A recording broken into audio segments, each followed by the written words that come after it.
Popereka moyo ndi Zanyuwani, Mulungu ndi Katswiri. Pobwezeretsa zoonengeka, Ambuye ndi Katakwe. Ndira mwana ndira mzimu woyera. Amen. Chaulere cha Ambuye athu Yesu Khristu, chifundo cha Mulungu Atate, komanso mphatso za Mulungu Mzimu Woyera zikhale nanu abale. Pano ndi pa Word Made Flesh pamene timakumana. Cholinga chathu sichina iyayi. Mawu a Mulungu asule moyo wathu. Mawu a Mulungu atithandize kudusa moyo uno. Mawu a Mulungu akhale amene akhale chipulumutso chathu.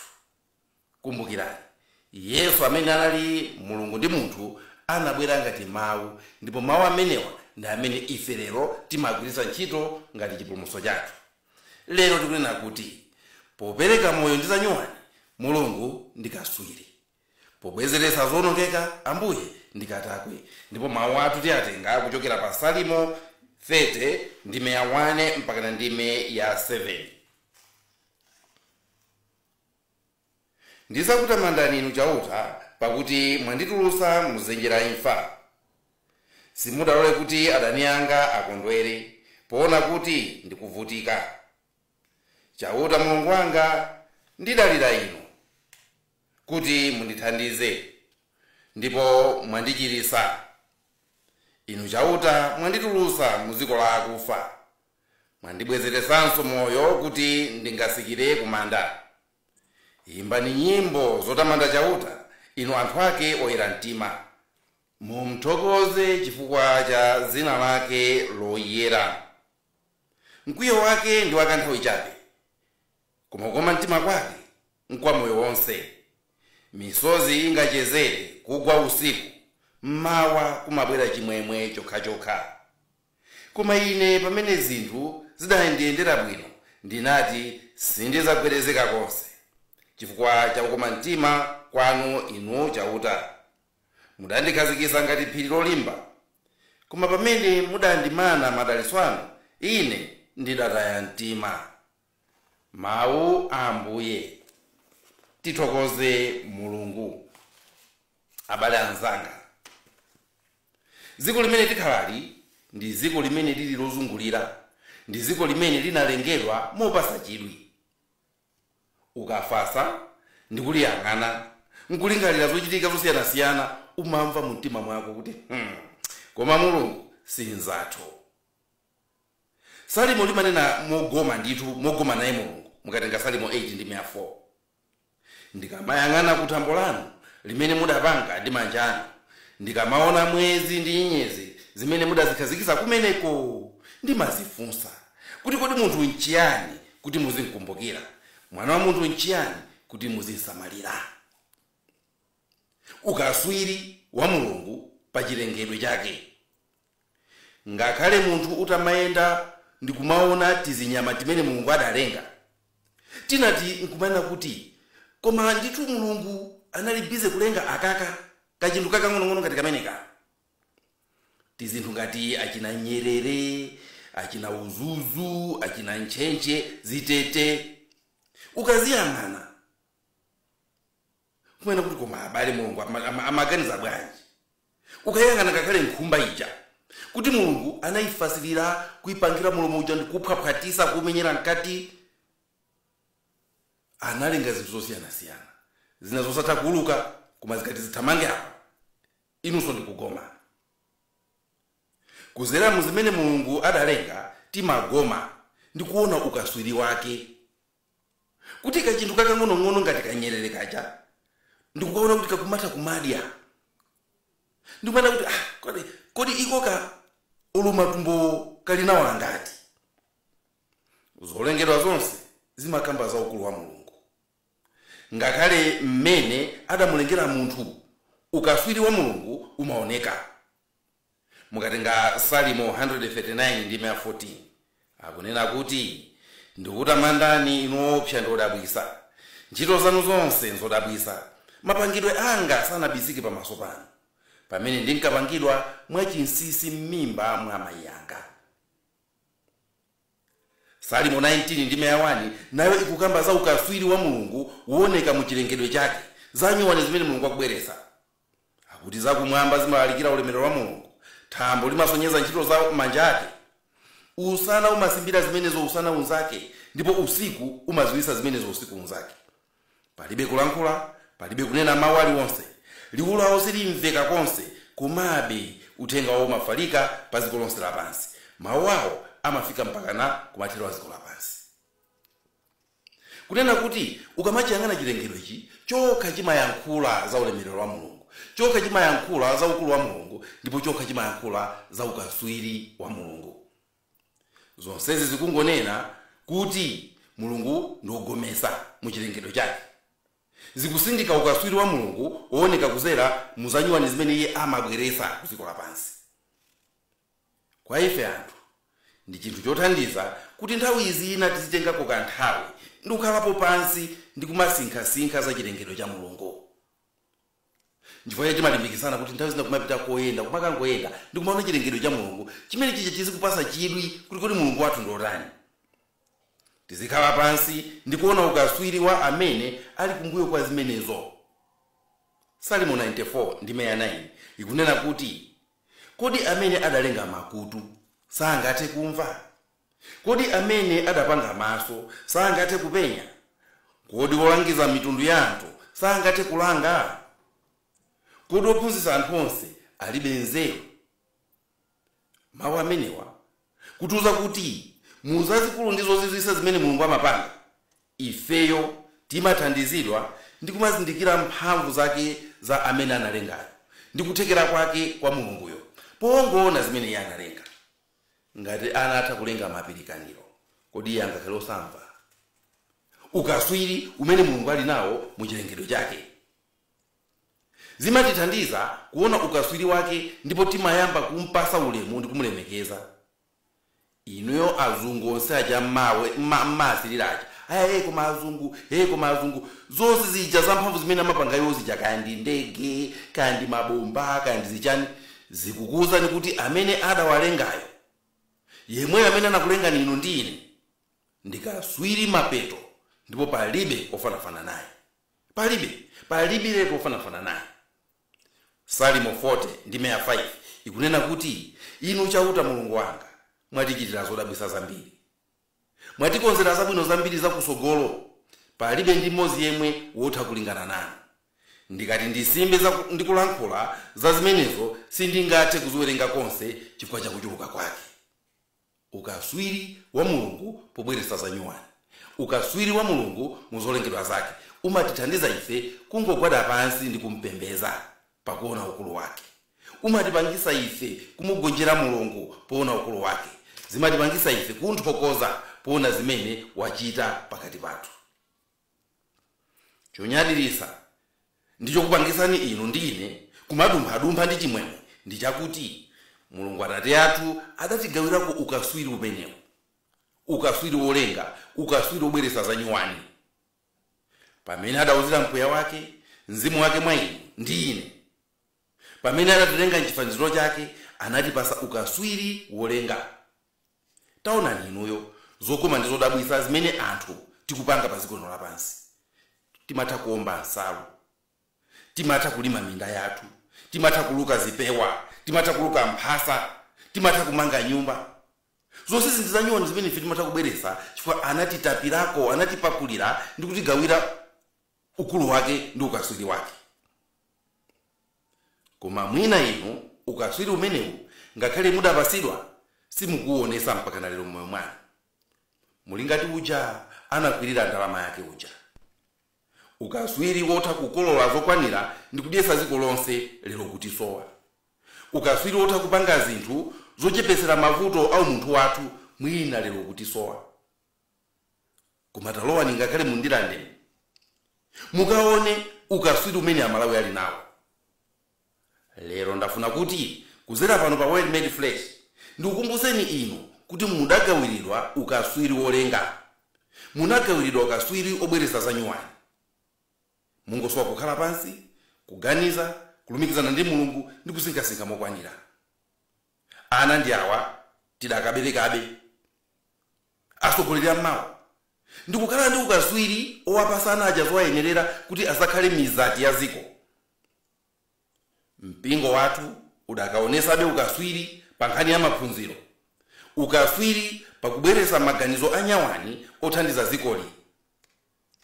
Inotu ndinu ukaswiri, ndipo paliponse pamene muli inuyo muzifuna kuonesa ukaswiri umenewo.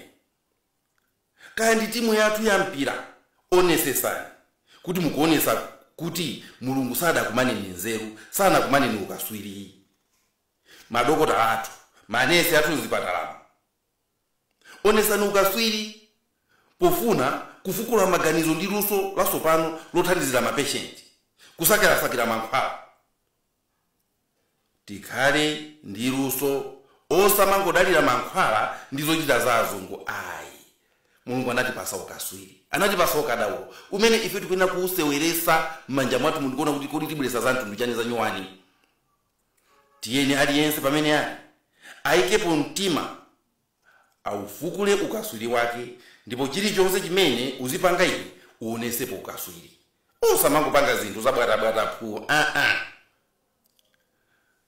Mawu a Mulungu amene akuti pa chilichonse chimene mukupanga iwe muchipange ngati chochita kutumidwa ndi Mulungu ndipo chochokera kwa Mulungu. Pa nkhani ya kulenga tikhale akaswiri, pa nkhani ya kubweretsa Zanyuwani tikhale akaswiri. Ngakhale Mulungu adalenga zinthu zogomesa, ngakhale Mulungu anabwera ndi maganizo akuya pa zopanga zake, kunabwera Satana ndi maganizo amphwekwa koma okwanisa kuononga zimene Mulungu mu ukaswiri wake adazipanga. Iniyo mukuziwa nkhani ya Genesis 3. Pachimake penipeni pachionongeko chimene Satana anabweretsa, kufoyirisa plani ya Mulungu kuti Mulungu zisokonekere zimene iye anabweretsa zabwino Zanyuwani zija.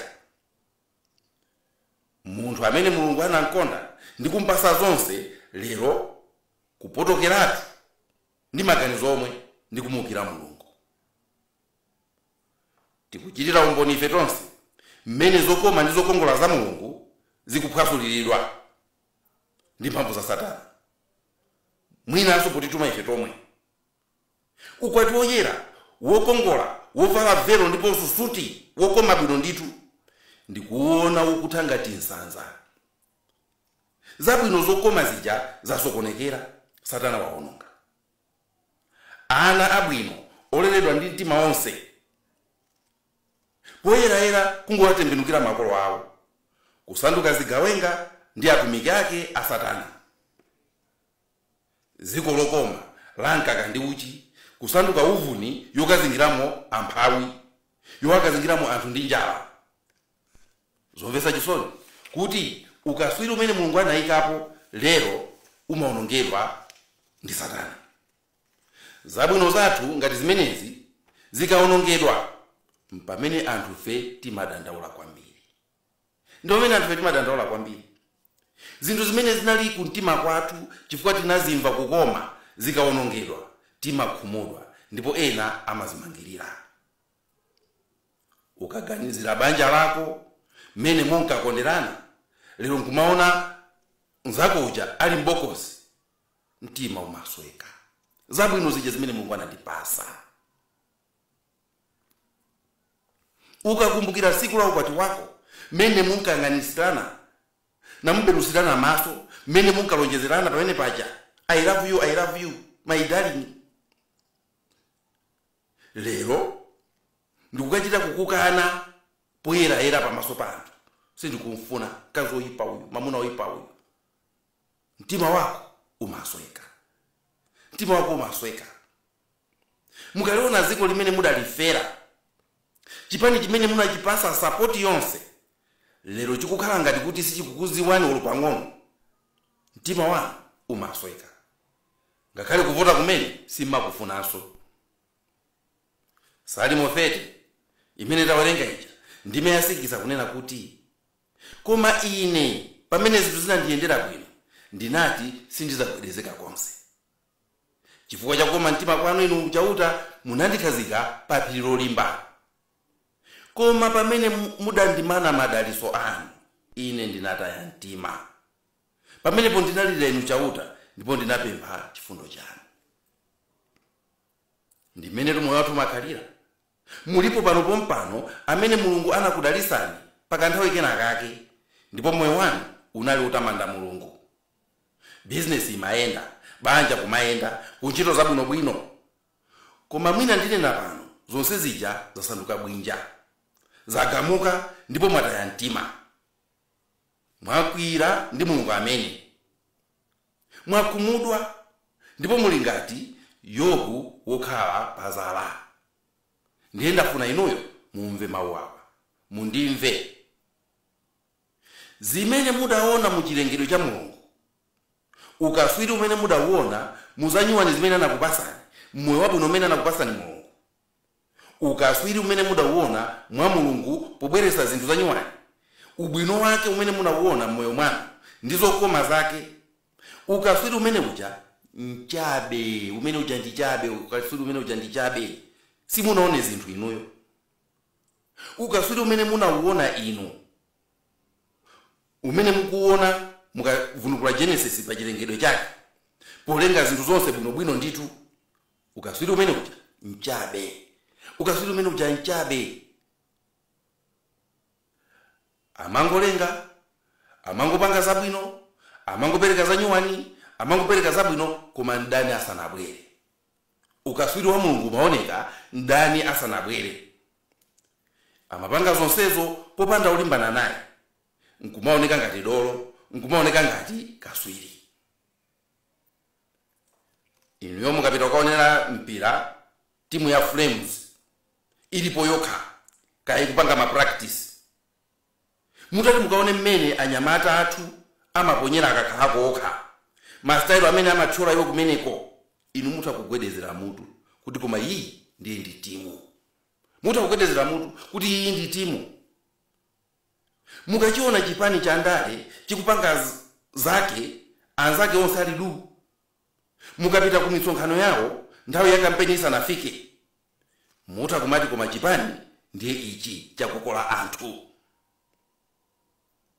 Koma kukabwera timu ina yolimbana nawo, mpamene mumaziona kuti apa tili ndi timu kapena tilibe.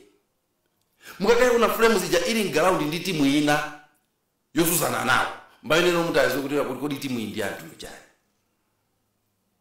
Mukazaona chipani china chitabwera nkuzapanga msonkhano wake kupatula chija munachiona chija, mpamene muzazindikire kuti awadi ndi akaswiri mundale kapena iyaya awawa ndi mphwepwa, ndi mphwepwa. Ndiye ndikunena kuti udolo wa Mulungu ndi ukaswiri wake umaoneka pamene ankangolenga pasanabwere ndani, pasanabwere Satana. Kubwera kwa Satana kuzaononga zimene Mulungu wakupasani. Kubwera kwa Satana kuzapunganyiza zija zimene Mulungu adalenga, inu ndikuziona kuti apa Mulungu wagwira ntchito. Mukazaona zimene zikuchitika, mukazaona kubwera kwa Satana kukuononga zimene Mulungu wakupasani, mukazaona kubwera kwa Satana kukupunganyiza zija zimene Mulungu adalenga, zimenezi zisakukhumudwiseni. Zisakukhumudwiseni chifukwa in fact munaonazo zinali zazing'ono. Munaonazo zinali zazing'ono, zimene mmazichemera kuti Mulungu atipasa chabwino, Mulungu ndi kaswiri, Mulungu ndi wabwino, zimenezo zinali zazing'ono. Zonse zimene munalandira Satana asanabwere zinali zazing'ono. Zimene munaziona mu chilengedwe cha Mulungu, muzake zanyuwani zazing'ono ndithu. Pakulenga ndi kubweretsa zanyuwani, ine Mulungu amaonesa ukaswiri wake inde. Koma ndafuna kukusimikizirani pano kuti zikaonongedwano, Satana akabwera ndi kuziwononga, mpamene no Mulungu amaonesa kuti ndikatakwe, ndikatakwe. Tachokatu pa ukaswiri paja, tafikatu pa ukatakwe. Satana akabwera ndi kuziwononga zimene Mulungu ja anapanga, mpamene no Mulungu amakuziwisani kuti iye ndikatakwe. Nchifukwa chake ndikunena kuti pakulenga Mulungu anaonesa ukaswiri, koma pakukonza ndi kubwezeretsa zoonengeka Mulungu ndikatakwe. Mulungu ndikatakwe. Amachikozanso chinthu chilakika chija, inu nkuzayamikaso kuti apa ndiye zaposatu mmene zinalili poyamba paja. Zaposa zinaonongedwa zija. Mulungu akachiza sipamakhala chipyera. Ayi. Mulungu akachiza sipakhala chipyera, koma pamasalala ngati masaya a mwana. Mukamfuze Naamani. Naamani atachizidwa mabala ake akhate, thupi lake linachita kupanga see ngati la mwana. 2 Mafumu 5:14. Yobu atachiritsidwa thupi lake linabwerera ngati la mwana. Yobu 33:25. Mulungu akachiza sipakhala chipyera. Ayi. Mpamene Mulungu amaonesa ukatakwe wake kuti amatenga zoonongedwa zija ndikukazijudula ndikuzipanga kuoneka zanyuwaniso koposa kale, ndikubagwiraso ntchito bwino koposa kale. Yobu amene amayiona imfa pafupi atachizidwa anakhala zaka zochuluka, zaka 140. Ndipo chisanzo chabwino cha ukatakwe wa Mulungu ndi Ambuye Yesu yemwe, amene thupi lake litanyenyedwa ndi kuonongedwa, amene thupi lake losalala linaonongedwa ndi zikwapu ndi malovu, pouka anaukisidwa ndi thupi la ulemerero losaola komanso losaona ngakhale makoma. Luso limene Mulungu ali nalo pokonza zoonongeka, ndiponso luso ndi ukatakwe umene iye ali nawo. Ndipo aliyense lero amene alandira zabwino ndi kuzalandidwa zabwino zimene Mulungu anampasa asanyoze Mulungu. Ngati niyo Mulungu anakupasani zabwino kenako ndikuonongeka zinthu zija, musanyoze Mulungu. Aliyense amene walandidwa ndi Satana asaleke kukhulupirira, asaleke kupemphera, chifukwa naku nkhani yobwezeretsa zinthu Mulungu ndi Katakwe. Amatumiza zaulere zoposa kale. Munthu amene tchimo lamugwesa akakhalabe okhulupirira, Mulungu amatumizira chaulere chochuluka chomuzusa nkukhalanso wokoma koposa kale. Tamuneni Paulo mmene anali Saulo. Tamunani Petro amene anamukana Ambuye Yesu, koma Ambuye anambwezeretsa mwamphamvu nkumpanga kukhala thanthwe. Apa nane ndikuzipempherera ndekha kuti ndikazagwa Mulungu asazandisiye kuti thupi langa liole ayi, koma azandizuse mwamphamvu ndi chaulere chake chosasimbika kuti ndizapitirize ntchito yake. Ndikukupemphereraninso inunso kuti zabwino zanu zikaonongedwa muzakumbukire. Mudaona ukaswiri wa Mulungu mukulenga kwake, mudaona ukaswiri wake muzanyuwani zimene anakupasani. Dikiraninso pano muone ukatakwe wake pokukonzerani zimene zaonongeka zija. Muone ukatakwe wake pokonza zimene zaonongeka zija. Chisanzo chabwino limapereka ine ndi msewu wathu ochokera kunthawira ku parish kukafika Mutala. Cyclone Freddy anauwononga msewu umenewo. Anthu tikubalephera kuti aduse. Ndipo ndinawuza anthu kuti musadandaule. Mulungu pomasabweretsa msewu azakubwezeretsani msewu oposa wakale. Mupite mukaone lero unatambalala kuposa wakale. Mukaone lero uliko bwino kuposa wakale. Sikuti ndiwatala, ndi wafumbi omwewo. Koma Mulungu akamafuna kubwezeretsa zinthu alibe nzake. Mukazanyuwani mukulenga zasopano, Mulungu ndi Katswiri inde. Koma naku nkhani yakukonzaso zinthu, kunkhani ya maripeya, Mulungu ndi Katakwe. Inonso lero amene mudagawiridwa umulungu, amene mudagawiridwa mpweya wa Mulungu, mukhale Katswiri inde monga tanenera moja pakubweretsa zanyuwani. Koma mupemphere ndipo mulimbikire ndipo mukhale ndi khama kuti mukhale Katakwe pakukonza zinthu zoonongeka. Osamangoziwa kubweretsa zinthu zanyuwani ayi, komanso mukhale ndi luso ndi ukatakwe pakukonza zinthu zoonongeka. Osamangoziwa kumanga banja la nyuwani, muphunzirenso kukonza banja lija likamaonongeka. Osamangoziwa kuyambisa business ya nyuwani ayi, muphunzirenso kukonza business ija kakakuti kufuna zigwa. Osamangoziwa kuvoteredwa kuti mukhale pa udindo wa nyuwani, muziwenso kukonza zinthu zikakhala kuti udindo uja zikakhala kuti zinthu zikusokonekera nziko muja. Mukhale ngati Mulungu amene kubweretsa zanyuwani ndi Katswiri inde, koma napa kukonza zoonongeka